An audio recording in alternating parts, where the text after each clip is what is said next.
Donc c'est Éphésiens chapitre 1 du verset 16 au verset 19. C'est un texte puissant, je crois que nous l'avons médité un jour lors de nos retraites au temple. Alors, dans ce texte, il y a des révélations importantes qui sont données.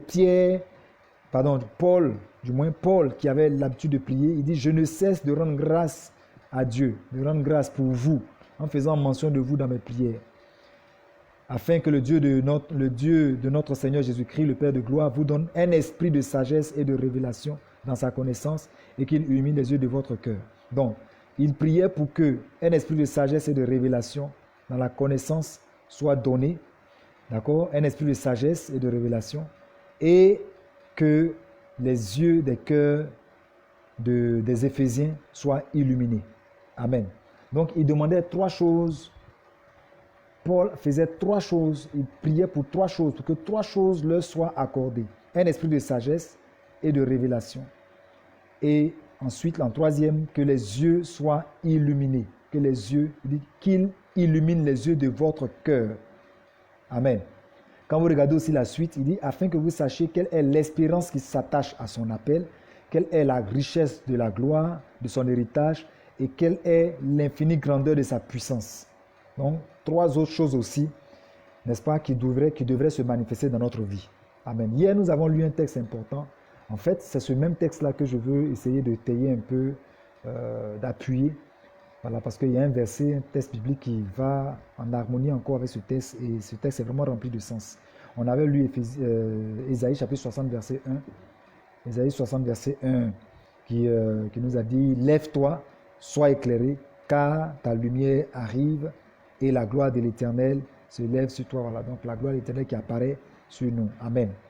Et j'avais expliqué que la recommandation ici, c'est que nous lévions et que nous soyons éclairés afin que notre lumière arrive. Donc se lever, c'est le fait bien sûr de se débarrasser de certaines choses et de pouvoir d'un bond faire un geste qui se lève. Ça, c'est de notre ressort. Donc se libérer, se dégager de toute entrave et puis, n'est-ce pas, faire un bond pour aller de l'avant. Et ensuite, nous avons expliqué que soit éclairé ici n'est pas totalement dépendant de nous, mais c'est une question de grâce de Dieu. Amen. Amen. Est-ce que je me fais comprendre? S'il y a des gens avec moi, vous me dites Amen. Voilà. Amen. Ok. Donc, soit éclairé n'est pas entièrement dépendant de toi. C'est-à-dire que tu ne peux pas t'éclairer toi-même. Cela c'est une grâce de Dieu. C'est purement par la grâce que cela se produit. Alléluia. Alléluia. Alors, je voudrais, en m'appuyant sur Éphésiens chapitre 1 ici, je voudrais vraiment nous dire ceci. Voilà, Éphésiens chapitre 1, je voudrais nous dire ceci. Regardez, il dit, il prie afin qu'un esprit de sagesse leur soit donné, un esprit de révélation, et il parle de que Dieu illumine quoi? Les yeux de votre cœur. Que Dieu illumine les yeux de votre cœur. Alléluia. Alléluia. Qu'il illumine les yeux de votre cœur se rapporte à Ésaïe 60, verset 1 qui dit « Sois éclairé, lève-toi et sois éclairé ». En fait, c'est une illumination, un éclairage de notre cœur. Ici, quand on parle de cœur, on parle de l'être intérieur. Gloire à Dieu. Gloire à Dieu. J'insiste là-dessus encore aujourd'hui parce que si vous faites un peu attention dans la Bible, plusieurs personnes qui n'avaient pas les yeux ouverts ne pouvaient pas voir la puissance de Dieu se manifester dans leur vie. Regardez, quand Paul dit ici, au verset 18, qu'il illumine les yeux de votre cœur afin que vous sachiez quoi? Il dit, quelle est l'espérance qui s'attache à votre appel, à son appel. C'est-à-dire, Dieu vous a appelé. C'est quelle espérance, c'est quel espoir, c'est quelle chose qui est liée à ça. Ensuite, quelle est la richesse de la gloire de son héritage qu'il réserve aux saints. Amen. Et puis, enfin, en 3e, il dit, quelle est, envers nous qui croyons, quelle est l'infinie grandeur de sa puissance qu'il manifeste avec efficacité par la vertu de sa force. Donc, l'infinie grandeur de sa puissance. Une personne qui n'a pas les yeux du cœur illuminés, éclairés, ne peut pas véritablement percevoir ces 3 choses que nous voyons là. C'est-à-dire, il ne peut pas comprendre, Dieu l'a appelé là. Qu'est-ce que Dieu veut accomplir avec lui? Est-ce qu'on est ensemble? Est-ce qu'on est ensemble? Est-ce qu'on est ensemble? Alléluia. Amen. Dieu t'a appelé. Qu'est-ce qui est rattaché à l'appel véritablement? Il faut que les yeux de ton cœur soient illuminés, soient éclairés pour que tu comprennes ça. Ensuite, quelle est la richesse de la gloire qui est rattachée à ton héritage, à l'héritage en Jésus? Il y a une richesse glorieuse qui est rattachée à l'héritage. L'héritage, c'est ce qu'on donne à un enfant. C'est ce qu'on donne à son fils bien-aimé. Gloire à Dieu. Pour percevoir quelle est la richesse de la gloire de Dieu qui est rattachée à son héritage, tu as besoin d'avoir les yeux du cœur illuminés. Amen. Tu peux réellement percevoir cela. Tu peux réellement saisir quelle est la richesse de la gloire de Dieu si les yeux de ton cœur sont illuminés. Si les yeux de ton cœur ne sont pas illuminés, tu ne peux pas comprendre. C'est-à-dire que c'est comme tu mènes ta vie, mais tu ne vois pas réellement le bout du tunnel. Les choses semblent fermées et puis il n'y a pas de solution. Est-ce que quelqu'un me suit toujours? La troisième chose, il dit que les yeux de votre cœur soient illuminés pour que vous puissiez voir l'infinie grandeur de sa puissance, que vous puissiez comprendre cela. J'ai déjà expliqué hier que tant que les yeux de ton cœur ne sont pas illuminés, tu ne peux pas voir la lumière de Dieu arriver dans ta vie. Il a dit, sois éclairé car ta lumière arrive. Ésaïe 60, verset 1. Sois éclairé car ta lumière arrive. Comment est-ce qu'une personne, la lumière n'est pas encore arrivée, puis il est éclairé? Donc, il s'agit d'un éclairage à l'intérieur. L'illumination de ton cœur, l'éclairage de ton cœur. Donc, la compréhension.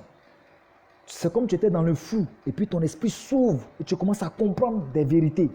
Et la compréhension de ces vérités-là t'amèneront à saisir quoi? À saisir les trois promesses qui sont dites ici dans le livre de Éphésiens 1, verset 18 et verset 19.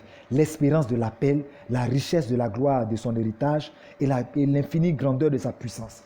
Tout homme de Dieu qui manifeste une certaine puissance, manifeste la puissance par une illumination qu'il a reçue dans son cœur. C'est parce que son cœur a été éclairé qu'il commence à manifester quelque chose. Si tu es béni dans un domaine, c'est parce que Dieu a éclairé ton cœur d'abord, avant que tu ne puisses vraiment expérimenter la bénédiction. Est-ce qu'on est ensemble? Ça va toujours? Amen. Je voudrais vraiment que quelqu'un comprenne. Si vous êtes en ligne, vous pouvez me donner Amen, Amen si vous suivez ce que je suis en train de dire. Parce que réellement, j'avais voulu ne pas en parler. Mais le Seigneur m'a mis à cœur de partager cela. Je crois que cette parole est vraiment pour quelqu'un ce soir. C'est véritablement pour quelqu'un ce soir. Donc écoutez, bien-aimés. Je donne des exemples maintenant pour terminer. La Bible dit que lorsque Sarah a renvoyé, je vous donne un exemple, Sarah a renvoyé Agar et elle était pratiquement en train de mourir de soif et tout, c'était compliqué.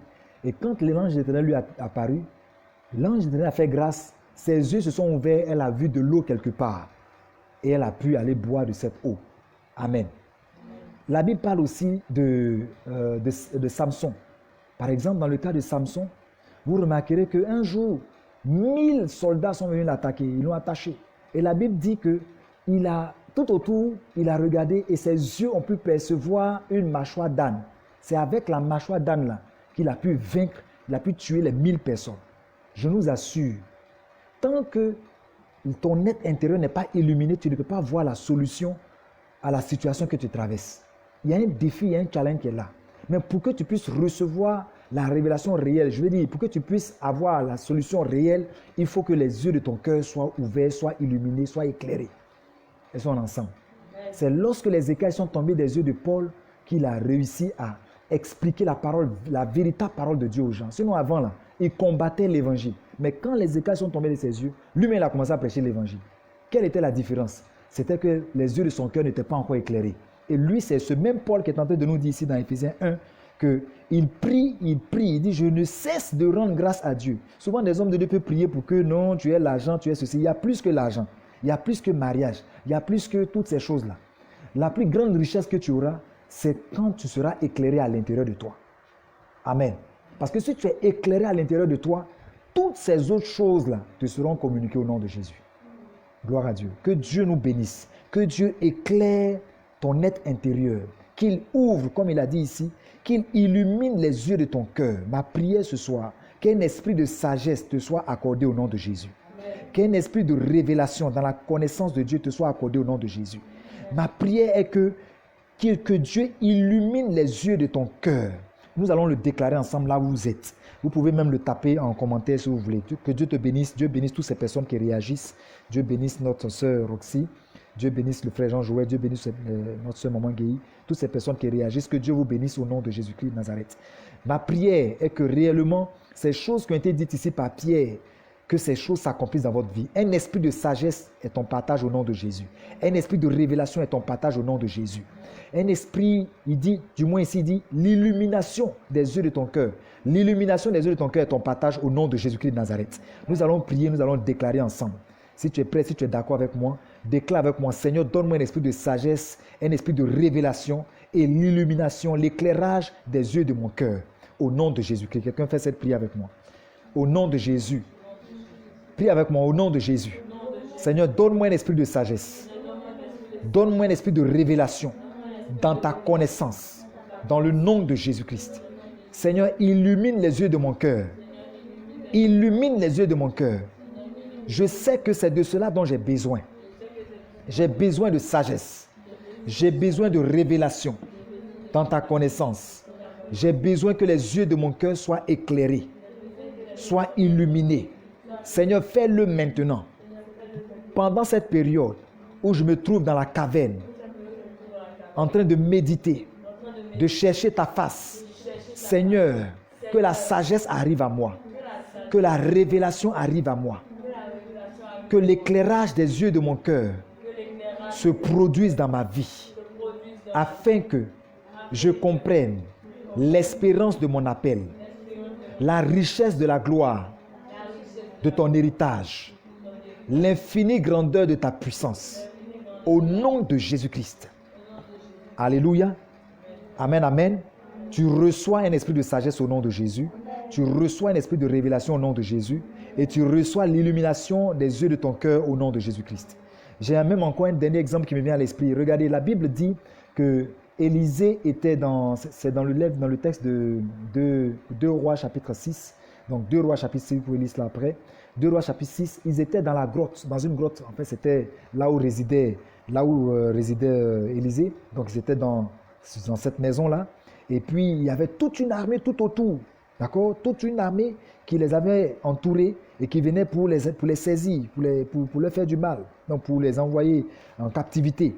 Mais la Bible dit que le serviteur d'Élisée, quand il sortait le matin, il voit l'armée, il a eu peur, il est rentré. Et il a commencé dans sa peur à dire, oh, qu'est-ce qu'on va faire, qu'est-ce qu'on va faire? Et son père spirituel lui a dit simplement, ceux qui sont avec nous sont plus nombreux que ceux qui sont à l'extérieur. Amen. Amen. Ceux qui sont avec nous sont plus nombreux que ceux qui sont à l'extérieur. Et voyez-vous mes frères, ce qui s'est passé, c'est que finalement, Élisée a dû prier pour que les yeux de son fils spirituel soient ouverts. En fait, quand Élisée était en train de déclarer ces choses, c'est parce que les yeux de son cœur étaient ouverts. Il voyait ce que les autres ne pouvaient pas voir. Gloire à Dieu. Si le serviteur d'Élisée était sorti, puis il avait vu la grande armée d'Israël contre l'armée ennemie qui était venue, certainement il allait être, c'est une armée physique qu'il a vue, il allait se réjouir. Mais il n'a pas vu l'armée d'Israël. Il n'a pas vu l'armée d'Israël. Il n'a pas vu celle-là. C'est une forte armée ennemie qu'il a vue. Et pour lui, il se disait perdu. Mais Élisée était serein, tranquille, parce que les yeux de son cœur étaient ouverts et il voyait l'infinie grandeur de la puissance de Dieu. La Bible dit ici au verset 19 d'Éphésiens 1, afin que vous sachiez, pour nous qui croyons, vous découvriez quelle est l'infinie grandeur de sa puissance se manifestant avec efficacité par la vertu de sa force. Donc Élisée avait les yeux de son cœur ouverts et il savait qu'ils n'étaient pas seuls. Alléluia. Il a dû prier pour que les yeux de son serviteur s'ouvrent. Et quand les yeux de son serviteur se sont ouverts, il a vu que effectivement ceux qui étaient avec eux, ceux qui étaient avec lui et Élisée, étaient plus nombreux que tous ceux qui étaient dehors. Alors sa peur a disparu. Je déclare ta peur disparaît au nom de Jésus. S'il y avait une crainte qui était là, une crainte quelconque dans cette situation dans laquelle tu es, ou bien si tu avais traversé des situations qui t'avaient mené à douter de la force de Dieu, je déclare que le doute, la peur, toutes sortes de craintes disparaissent au nom de Jésus-Christ de Nazareth. Et maintenant, la grâce de Dieu t'est accordée. Les yeux de ton cœur s'ouvrent au nom de Jésus-Christ. Reçois cette bénédiction. Je voudrais que nous demeurions dans cette prière, nous demeurions dans cet élan et Dieu nous bénira véritablement. De là où tu es, pose la main droite sur ton cœur. Je prie le Seigneur. Je prie réellement que l'espérance de l'appel de Dieu, que réellement cela te soit révélé au nom de Jésus-Christ. Je prie que la richesse de la gloire, de l'héritage que Dieu t'a réservé, que cela te soit révélé correctement, clairement au nom de Jésus-Christ. Je prie que l'infinie grandeur de la puissance de Dieu qu'il manifeste avec efficacité. Que cela soit tangible dans ta vie au nom de Jésus-Christ de Nazareth. Tu reçois cette grâce, tu reçois cet accomplissement dans le nom précieux de Jésus-Christ de Nazareth. Parce que tu es fille du Dieu très haut, fils du Dieu très haut, je déclare sur ta vie, l'échec ne sera point ton partage au nom de Jésus-Christ. L'échec ne sera point ton partage au nom de Jésus.